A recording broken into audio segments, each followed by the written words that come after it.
The warehouse stank of sweat, fear, and packed dirt. Outside, the Montana air was so cold you could see your breath turn to ice. Horses stomped in the frozen mud, their nerves shot. Inside, under the sickly yellow glow of a few kerosene lamps, a crowd of men pushed and shoved. They were ranchers, drifters, men with faces like worn leather and eyes that held no kindness. They were all staring at a wooden platform. A platform where children were being sold like livestock. The auctioneer's voice was a whip, cracking through the tense air. He called out prices for human beings like they were sacks of feed or bushels of wheat. I stood near the back, my hands clenched so tight my knuckles were white. My name is Ethan Callahan. I told myself I was just in Helena for supplies. A new saddle, maybe some nails. I wasn't here for this nightmare. But the crowd had pulled me in, the ugly chant of the auctioneer a siren's call to a shipwreck. I didn't like the way the buyers looked at the kids. They were measuring them up, checking their teeth, seeing how much work they could squeeze out of their small bones before they broke. "Next up," the auctioneer barked, his voice raw. "A girl, 14 years old, strong back they say, knows her letters, good with animals." He shoved a girl forward. She was thin, pale as a winter moon. Her brown hair was a tangled mess around a face that might have been pretty once, before starvation had hollowed out her cheeks and left bruised shadows under her eyes. But it wasn't her frailty that stole the air from my lungs. It was her eyes. They weren't broken. They weren't scared. They were burning with a cold fire as she scanned the crowd, looking at every single man there like he was a wolf she was about to fight. Her chin was up, her shoulders were back. She would not bow. A voice from the front shouted, $25! I recognized the voice. Cole Dyer, a local rancher with a soul as venomous as a rattlesnake. He was grinning at the girl, a greasy, awful smile that made my stomach turn. He saw her not as a person, but as a tool to be used up and thrown away. 30! Another man called, but he sounded unsure.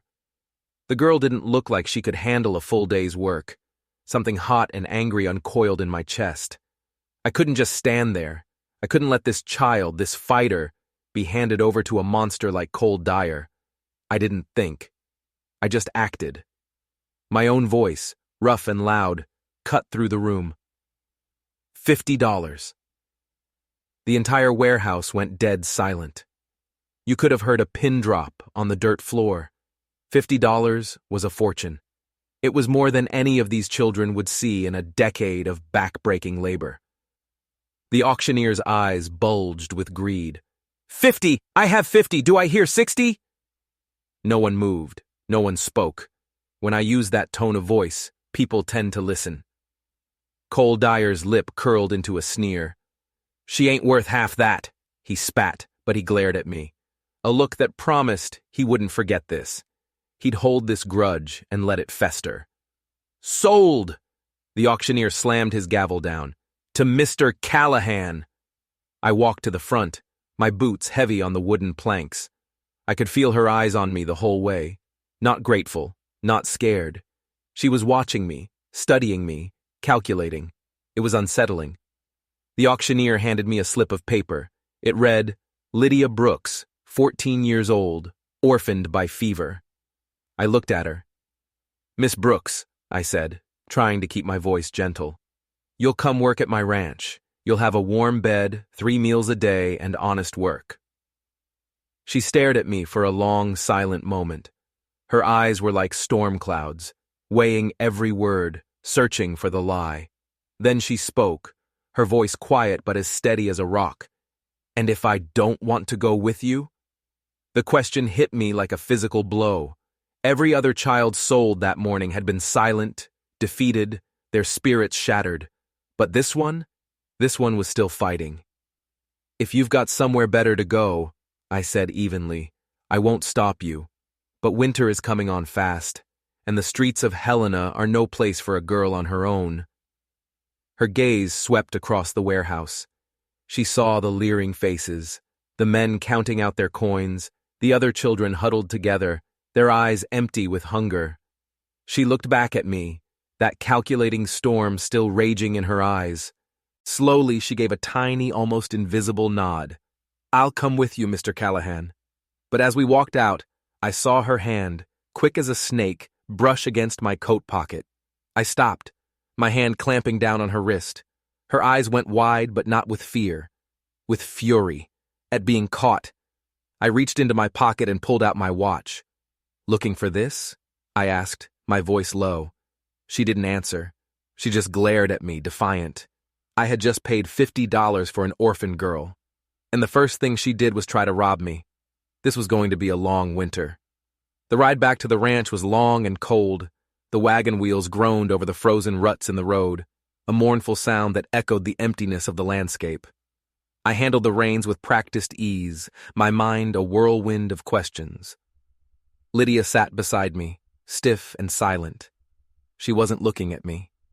She was watching everything else. The road, the horses, the way the setting sun painted the distant hills in shades of orange and purple. She was memorizing the route, every turn, every landmark. "Planning on running off the first chance you get?" I asked, trying to sound casual. "Depends," she answered, her voice flat. "On what?" "On whether you're a man of your word." Her words were sharp, honed by a life I couldn't begin to imagine. I pulled the wagon to a halt right there in the middle of the road and turned to face her. The last rays of sunlight caught the fire in her eyes. "Let's get one thing straight, Lydia," I said, my voice hard. "I bought you to save you, not to own you. You'll have chores, yes. You'll earn your keep. But you are not my property.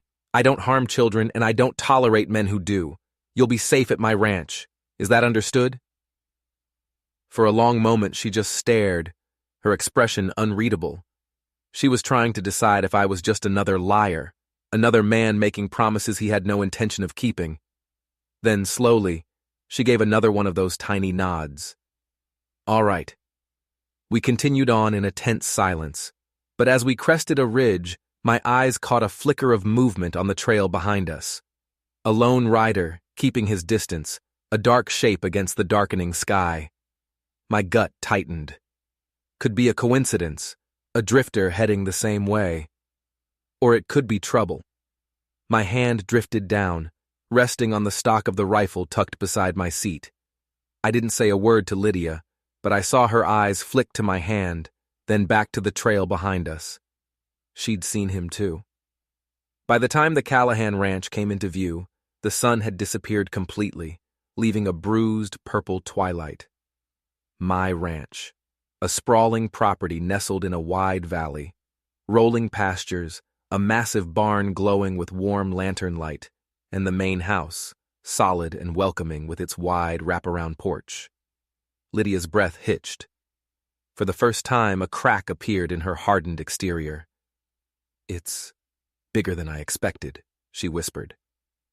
"Took me 20 years," I said, a mix of pride and old sorrow in my voice. "My wife, Helen, and I, we built it from nothing. We always hoped to fill it with children." The words slipped out before I could stop them. A shadow crossed Lydia's face, a flicker of some emotion I couldn't name, and then it was gone. As the wagon rolled up to the house, the front door swung open. Helen stood framed in the warm light, her blonde hair streaked with gray, her face etched with a quiet sadness that had lived there for years. "Ethan?" she called, her voice tight with surprise and something else, disapproval. "What in God's name have you brought home now?" I climbed down from the wagon and reached up to help Lydia. "This is Lydia Brooks," I said, my voice steady. "She'll be helping around the place." Helen's eyes, a sharp blue-gray, landed on the girl. They softened for a split second, taking in her thin frame and bruised face. "Lord have mercy, child. You look half-starved." "Probably is," I replied. "Figured she could take the small room off the kitchen?" "Nonsense," Helen said, her voice firm, but her eyes were still on me, sharp and questioning. "She'll have the spare bedroom. Upstairs." She turned to Lydia. "Come inside, dear. Let's get you warm." Helen ushered the girl into the house, but I lingered on the porch. My gaze swept the darkening horizon, searching for that lone rider. He was gone. But I knew, with a cold certainty that settled deep in my bones, that he was still out there. Trouble wasn't just following us, it had followed us home, and my wife, a woman consumed by her own grief, had just invited it to sleep in the room we had built for the daughter we never had. The house smelled of pine logs and baking bread. It was a warm, safe smell, the kind of smell Lydia hadn't encountered in years, if ever. She stood just inside the doorway, clutching a small, grubby cloth bundle, her only possession in the world. Her eyes darted everywhere, taking in the polished wood floors, the framed photographs on the wall, the sheer impossible cleanness of it all. She looked like a wild animal that had stumbled into a church. "You can put your things down, child," Helen said. Her voice was gentle, but her eyes held a storm of their own. She was looking at Lydia, but she was seeing the empty space in this house, the ghost of a child that never was. "I can stay in the kitchen," Lydia murmured, her voice barely a whisper. "I don't mind the floor." Helen's face tightened. I saw the conflict warring within her, the deep, aching longing for a child, and the sudden shocking reality of this stranger standing in her hall. This girl wasn't a dream. She was real, and she carried the dirt and sorrow of the world with her. "You will stay where I tell you to stay," Helen said, her tone sharp enough to cut glass. "Upstairs, the spare bedroom. We are not the kind of people who make children sleep by the stove." A tiny ghost of a smile touched Lydia's lips. It was the first hint of emotion I'd seen from her, besides suspicion and defiance. I set my hat on the entry table, watching my wife. "She'll be a help," I said quietly. "I thought you'd want the extra hands." Helen spun around, her eyes flashing. "Is that all she is to you, Ethan? A pair of hands? Or did you look at this half-starved girl and finally decide to buy the child we could never have?" The words hung in the air between us, heavy and poisonous. I flinched. There was no easy answer to that question, because a part of her was right. For years, that empty bedroom upstairs had been a monument to our failure, our grief, and now I had brought home a girl, a fierce, broken, living girl, to fill it. "She needed saving," I said at last, my voice low. "And maybe we did too." Helen turned away, her shoulders stiff. She didn't argue further.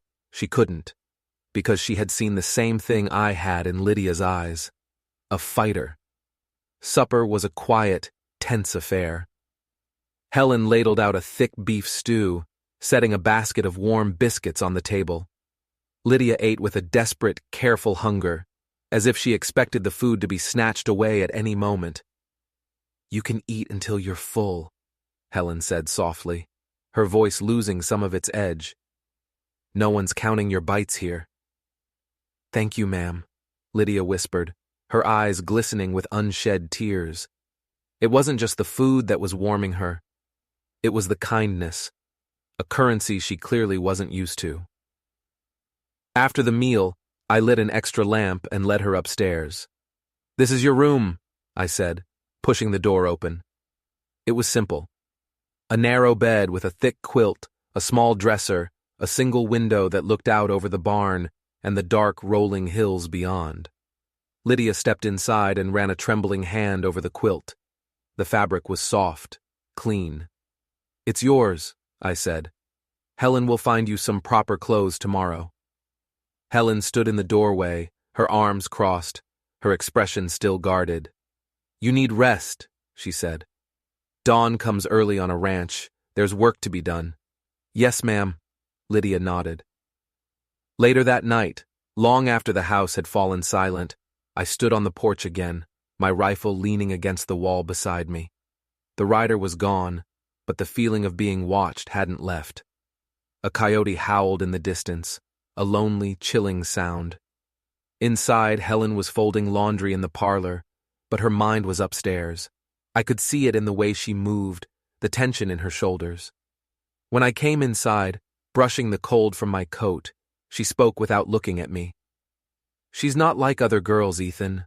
There's something she's hiding, something behind those eyes." "I know," I said, sinking into my armchair. It felt like I had the weight of the world on my shoulders. But I'd rather have her hiding it under our roof than out there with men like Cole Dyer. Helen finally looked at me, a long, searching gaze. "I'll give her a chance, Ethan," she sighed. "But if she brings trouble to this door, I'll handle it," I promised. "I'll always handle it." Upstairs, Lydia was not asleep. She lay perfectly still in the strange, soft bed, staring at the ceiling. Every creak of the old house made her flinch. She was used to the sounds of the city, of danger lurking in alleyways. This silence was a different kind of threat. She pulled the quilt up to her chin, breathing in the scent of cedar and clean linen. It was so foreign, so safe. A lump formed in her throat. She hadn't felt safe in years. Her mind raced, thinking of him. The man she'd run from, Vince Mallory. She hadn't told the Callahans about him. How could she? How could she explain the kind of monster he was? She knew she couldn't hide forever.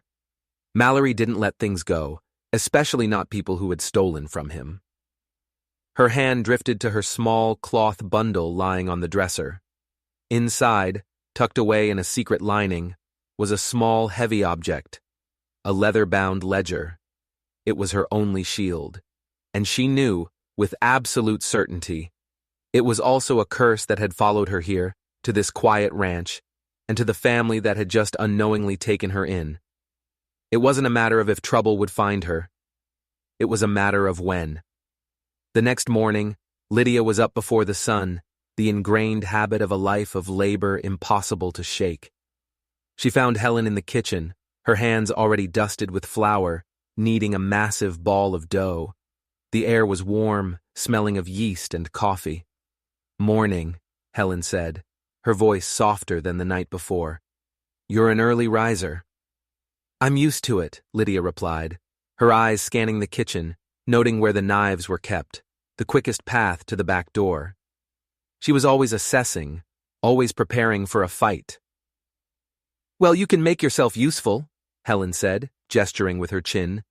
"The men will be in from the barn soon, hungry as bears. Set the table." Lydia worked with a quiet efficiency that surprised Helen.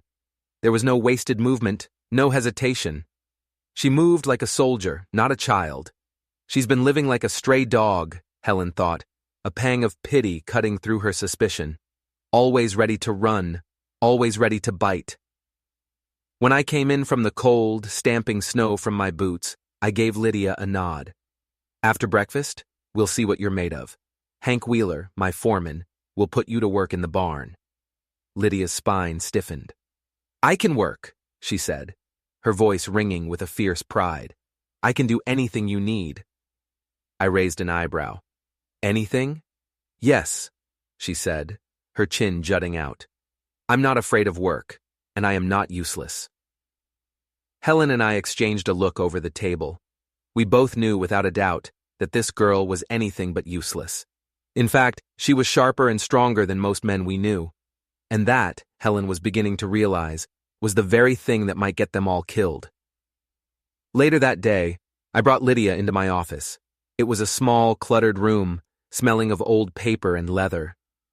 A large map of the ranch was pinned to one wall, a testament to 20 years of my life's work.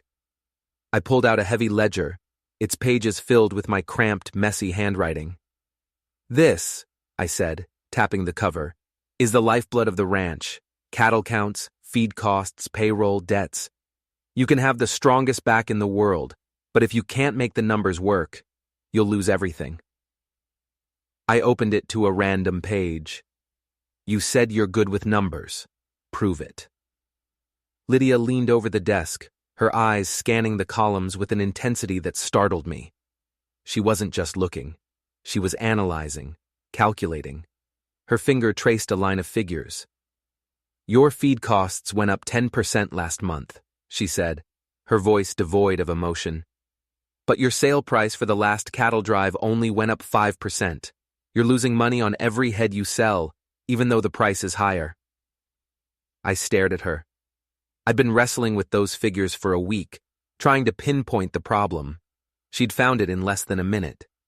"How did you—" "I learned to count coins before I learned my name," she murmured, her eyes still glued to the page. When you have nothing, you learn the value of every single penny. I watched her, a knot tightening in my stomach.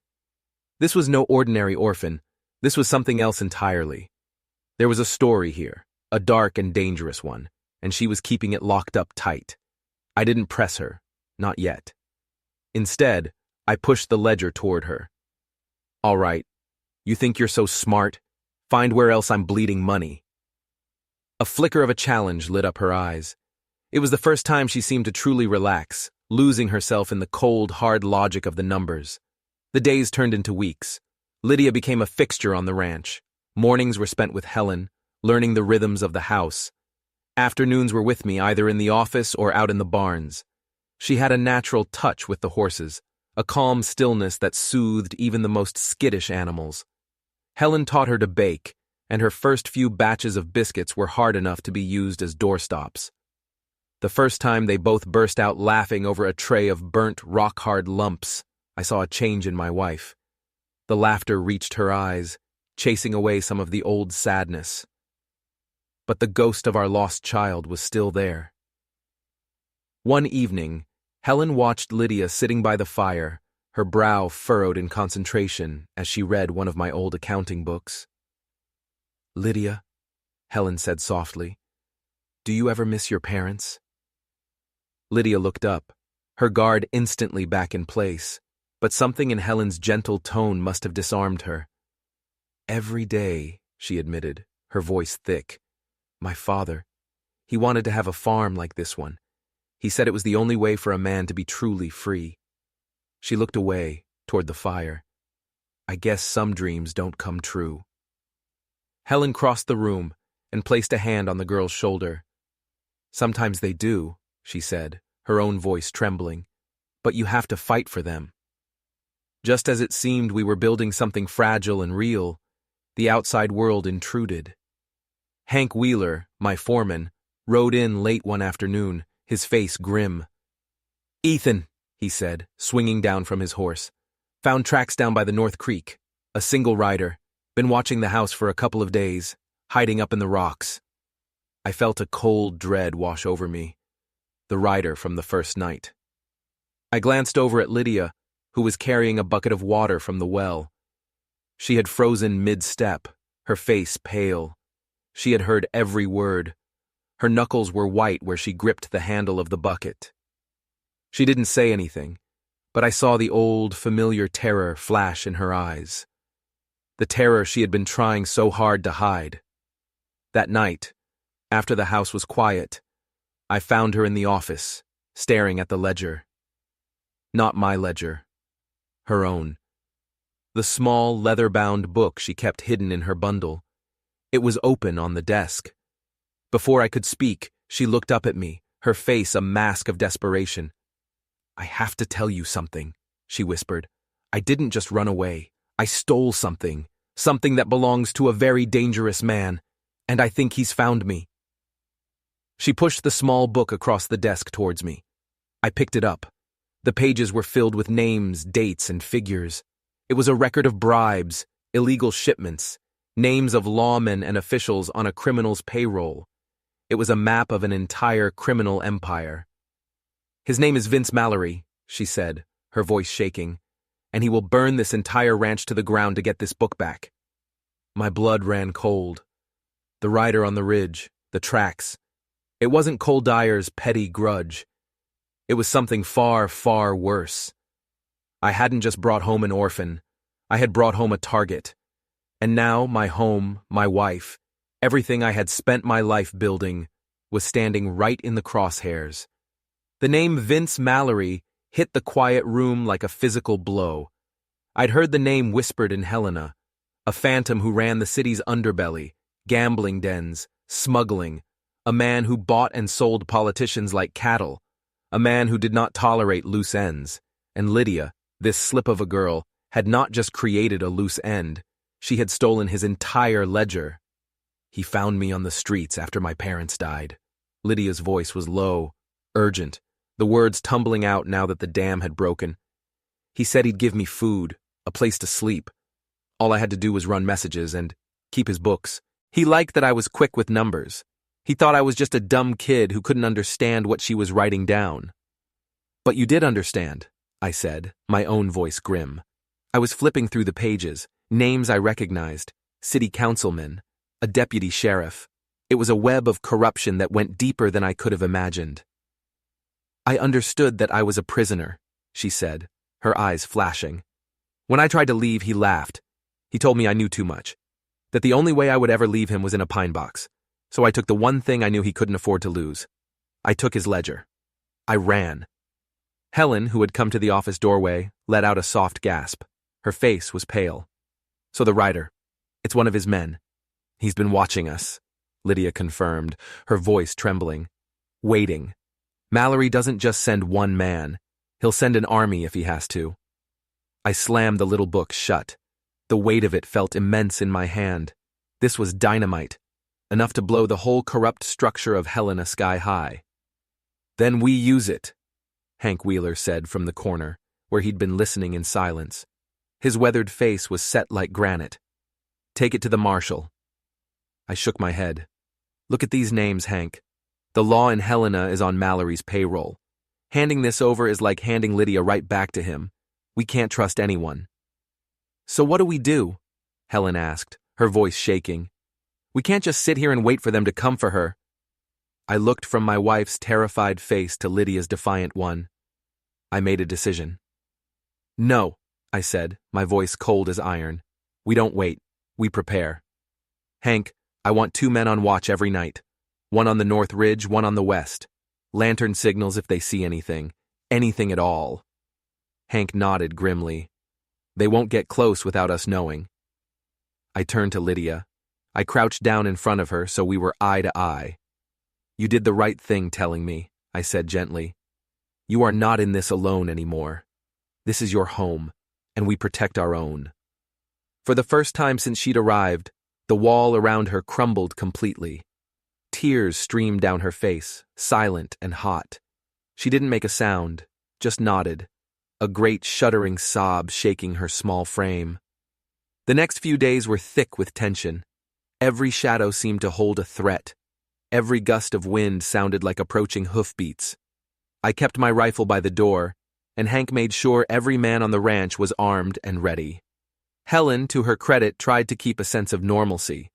She and Lydia baked, they mended, they kept the house running, but there was a new current of understanding between them. They were 2 women protecting their home, united against a common threat. The attack came on the 3rd night. Just before dawn, a frantic lantern signal flashed from the north ridge. Hank was at my door a second later. Riders, he said, his voice urgent. At least 12 of them, coming fast. I was already pulling on my boots, my heart pounding a frantic rhythm against my ribs. I grabbed my rifle. Get the men to the barn, use the haylofts for cover, don't let them get near the house. I ran back inside. Helen was standing in the main hall, a shotgun held tight in her hands. Her face was white with fear, but her eyes were steady. Lydia was right behind her. They're here for me, she said, her voice shaking but determined. I won't hide. The hell you won't, I snarled. You'll stay inside, and you'll stay down. But just as I spoke, the first gunshot cracked through the frozen air, and a window in the parlor exploded inward, showering the floor with glass. All hell had just broken loose. They came from 2 sides, a coordinated assault. Half the riders charged the barn, firing wildly, trying to draw our men out. The other half, led by a man I recognized with a sickening jolt, came for the house. Cole Dyer. His face was twisted in a triumphant sneer, riding alongside Mallory's thugs. He had sold us out. Callahan! He screamed, his voice filled with venom. Send out the girl! Mallory just wants what she stole! Give her to us, and we'll let you live! I fired from the porch, the rifle bucking against my shoulder. One of the riders cried out and fell from his horse. Go to hell, Dyer! I roared back. The air filled with smoke and the thunder of gunfire. Bullets thudded into the log walls of the house, splintering wood. Helen fired the shotgun from the doorway, the blast echoing like a cannon, forcing 2 of Dyer's men to dive for cover. Lydia was crouched by the shattered parlor window, reloading a pistol with hands that were surprisingly steady. She was terrified. I could see it. But she was fighting. Suddenly, a new sound. A crackling roar. I looked toward the barn. Flames, orange and yellow, licking up the side of the dry timber. "They've set the barn on fire!" Helen screamed. My blood ran cold. The animals, the feed, everything. Dyer was laughing, a crazed, high-pitched sound. "This is your last chance, Callahan. The girl or the ranch. You can't save both." He was right. We were outnumbered, outgunned. My men were pinned down at the burning barn. Helen and I couldn't hold the house forever. We were going to lose. Then Lydia did something that changed everything. She stood up. She walked to the front door, right into the open. "Dyer!" she shouted, her voice ringing out with an authority that silenced the gunfire. "You're a fool!" Dyer stared at her, confused. "What did you say, you little witch? You think Mallory sent you here for a book?" she called out, her voice dripping with contempt. "That ledger is worthless now. I made copies, sent them to a lawyer in another state, with instructions to release them if anything happened to me. The real reason he wants me is because of what I know." She was bluffing. I knew she was. There were no copies, no lawyer. It was the most desperate, insane gamble I had ever witnessed. "He doesn't want the ledger, you idiot," she continued, her voice rising. "He wants me dead because I was his bookkeeper for 2 years. I know where every single body is buried. I know about the deal he made with that railroad baron, the one whose son disappeared last spring. Mallory thinks you're here to get his book. He's really sent you here to silence his last living witness. Me." A wave of uncertainty rippled through Mallory's men. They looked at Dyer, who was now looking less triumphant and more terrified. Lydia took a step forward. "So you have a choice. You can die here tonight trying to clean up Mallory's mess. Or you can take the ledger, tell him I'm dead, and pray he believes you. Because if you kill me, I guarantee those letters get sent. And Vince Mallory will be a hunted man. And the first person he will hunt is the man who failed him. You." Silence. The only sound was the roar of the fire at the barn. Cole Dyer stared at Lydia, his face a mask of dawning horror. She had just planted a seed of pure terror in his heart. She had turned his victory into a trap. My God, I thought. This child isn't just a fighter. She's a general. And she had just turned the tide of the entire war. The silence stretched on, thick and heavy, broken only by the hungry crackle of the flames devouring our barn.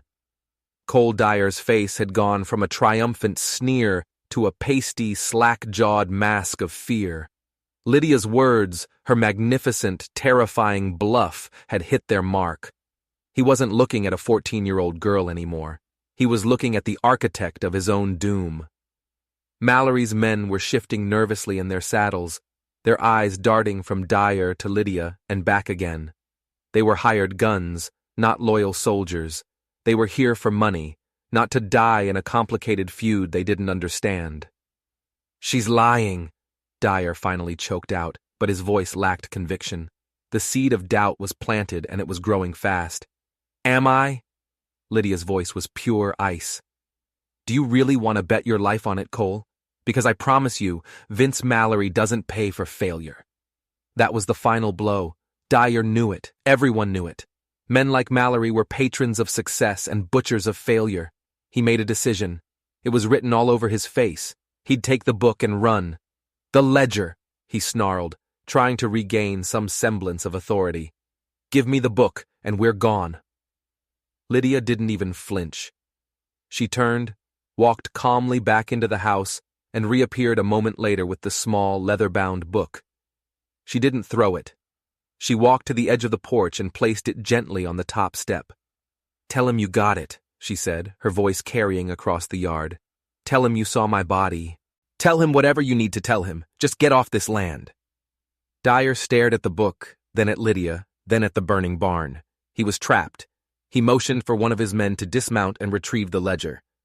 The man scurried forward, snatched the book, and scrambled back to his horse like a frightened rat. Dyer wheeled his horse around, his face a storm of fury and humiliation. "This isn't over, Callahan," he spat at me. "It is for you, Cole. I said, my rifle still steady. If I ever see your face on my land again, I will put you in the ground myself. He didn't reply. With a final, hateful glare, he and his men galloped away, disappearing into the pre-dawn darkness, leaving us with the smoking ruin of our barn and the deafening silence of our survival. As the last hoofbeats faded, the strength seemed to drain out of Lydia all at once. Her shoulders slumped, and she stumbled back a step. I caught her before she could fall. Her body was trembling violently. The general was gone, and the terrified 14-year-old girl was back. "It's over," I whispered, my own voice hoarse with emotion. "You did it, Lydia. You saved us." Helen rushed forward, wrapping them both in a fierce hug. Tears streamed down her face, tears of terror and relief and a raw, overwhelming pride. "Oh, you brave, foolish child," she sobbed. My men, led by Hank, came running from the smoldering barn. They were battered and bruised, but alive. They stared at Lydia with a new kind of respect, a sense of awe. They had just witnessed a miracle. We spent the rest of the morning putting out the last of the fire and tending to the animals we'd managed to save. The barn was a total loss, a huge blackened skeleton against the morning sky. It was a devastating blow, one that would take years to recover from. But as I looked at the ruin, I didn't feel despair. I felt something else. Hope. That evening, the three of us sat at the kitchen table. The house was a wreck, windows shattered, bullet holes in the walls. But it was our wreck. We had held it. I placed my hand over Lydia's. That was the bravest thing I have ever seen. She looked down at the table, her face still pale. "I was so scared." "I know," Helen said softly, her hand covering both of ours. "But you didn't let the fear win." A long silence settled between us. Then Helen spoke again, her voice thick with emotion. "Ethan and we've been talking. We know this isn't the right time, with everything that's happened. But maybe it's the only time. We want to make this official, Lydia.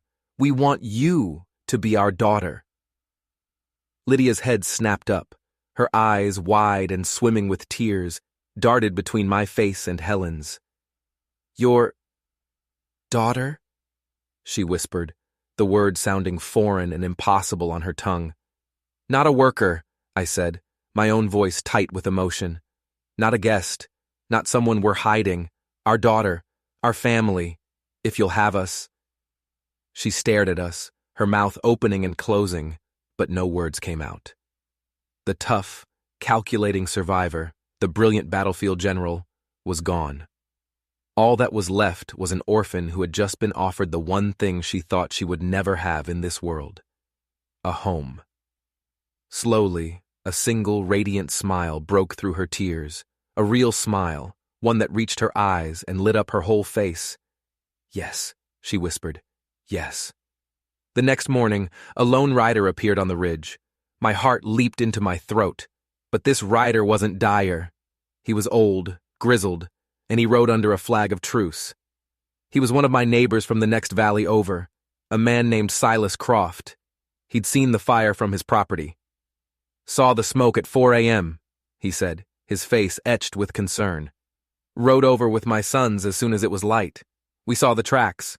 A dozen riders heading east like the devil was on their heels. What in God's name happened here, Ethan?" I told him. I told him everything. He listened in stunned silence, his gaze drifting to Lydia, who stood on the porch behind me. When I was finished, he shook his head in disbelief. "That little girl did that?" He looked at me, his eyes hard. "Men like Mallory, they don't just go away. And Dyer is a snake. You're going to need help rebuilding. And watching your back." He turned his horse. "I'll spread the word. You're not alone in this valley, Ethan. You tell that girl of yours that her fight is our fight now." As he rode off, I looked back at Lydia, my daughter. The barn was gone. Our savings were gone. A long, hard road lay ahead of us. But Silas was right. We weren't alone. And for the first time, I realized what Lydia had truly done. She hadn't just saved our ranch. She had given this valley a reason to stand together. She had turned our quiet home into a fortress. Not a fortress of wood and stone, a fortress of family, loyalty, and a courage so fierce it could stare down the devil himself and make him blink. And I knew right then that no one, not Cole Dyer, not Vince Mallory, not anyone, would ever threaten this family again without paying a terrible price. Spring came, and with it, a new beginning. The blackened skeleton of our barn was cleared away, and with the help of our neighbors, a new one began to rise from the ashes. Silas Croft was true to his word. Men from 3 valleys over came with wagons of lumber, hammers, and strong backs. They came because they'd heard the story of the girl who faced down a dozen gunmen and won. They came to stand with the Callahans.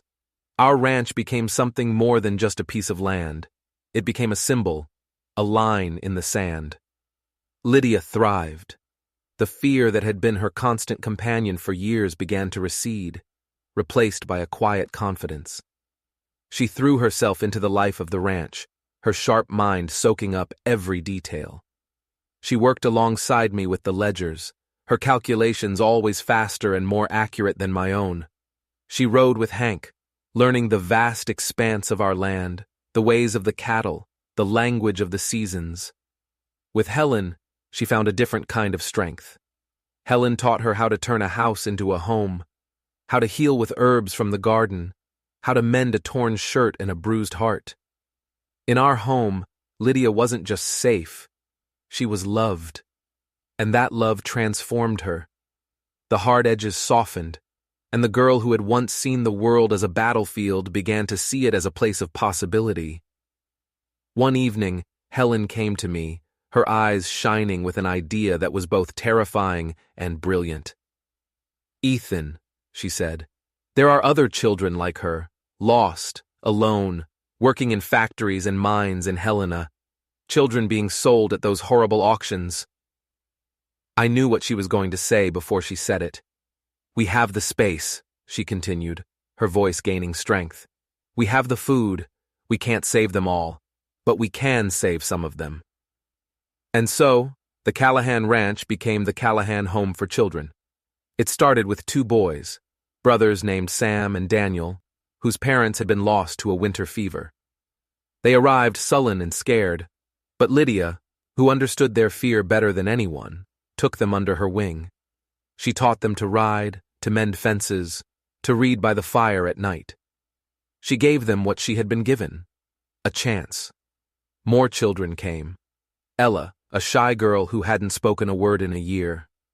Jacob, a boy who had lost an arm in a factory accident.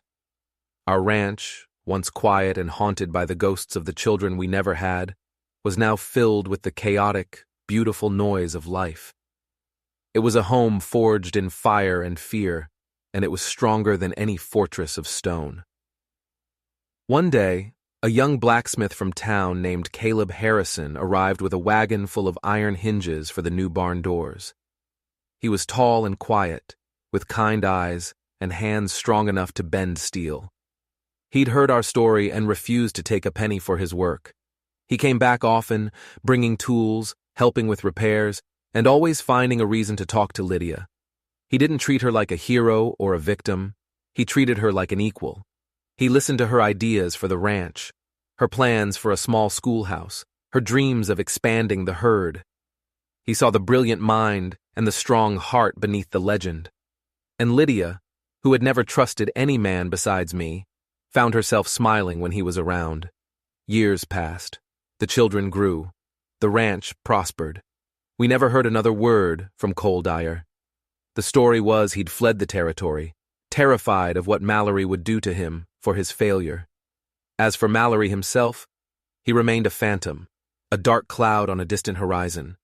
We never let our guard down, but the immediate threat seemed to have passed. Then, 5 years after the fire, another lone rider came up our valley. It wasn't a neighbor. This man was gaunt, his clothes ragged, his face scarred by a hard life. My hand went instantly to the gun on my hip.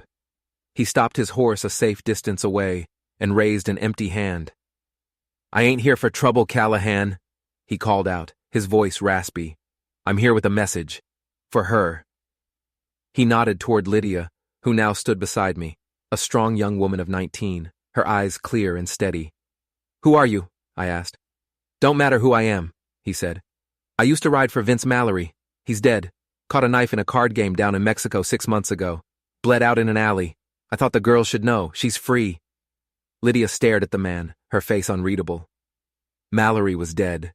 The monster who had haunted her nightmares for years was gone. His empire crumbled to dust, his life ending not with a bang, but with a cheap, pathetic whimper in some nameless gutter. Why are you telling me this? Lydia asked, her voice quiet. The man shrugged.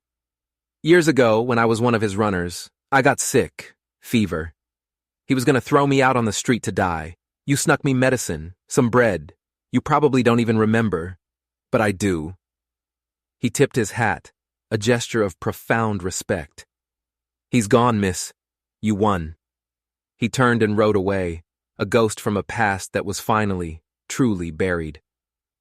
Lydia let out a long, shuddering breath, and for the first time, I saw the last of the fear leave her eyes, replaced by a deep and profound peace. The following autumn, Lydia and Caleb were married. The whole valley came to celebrate. Our children, now young men and women themselves, stood with them. Helen cried, and I felt a pride so fierce it almost broke my heart. As I placed Lydia's hand in Caleb's, I looked out at our home. The big house, the new barn, the schoolhouse, the fields full of cattle, the pastures full of laughing children. We had faced down monsters and wrestled with ghosts. We had lost almost everything, but in doing so, we had gained a world. We had built more than a ranch. We had built a legacy of hope, born from a $50 bet on a girl with fire in her eyes. A girl who hadn't just been saved, but who had, in the end, saved us all. This was the story of how our family was forged, how our home was built, and how a single act of defiance in a dusty warehouse could ripple out to change countless lives. It's a story of finding light in the darkest of places. If you enjoyed this story, and you believe in the power of hope and the strength of found families, don't forget to hit that like button and subscribe for more tales from the Heartland. You never know what you might find when you're willing to fight for what's right.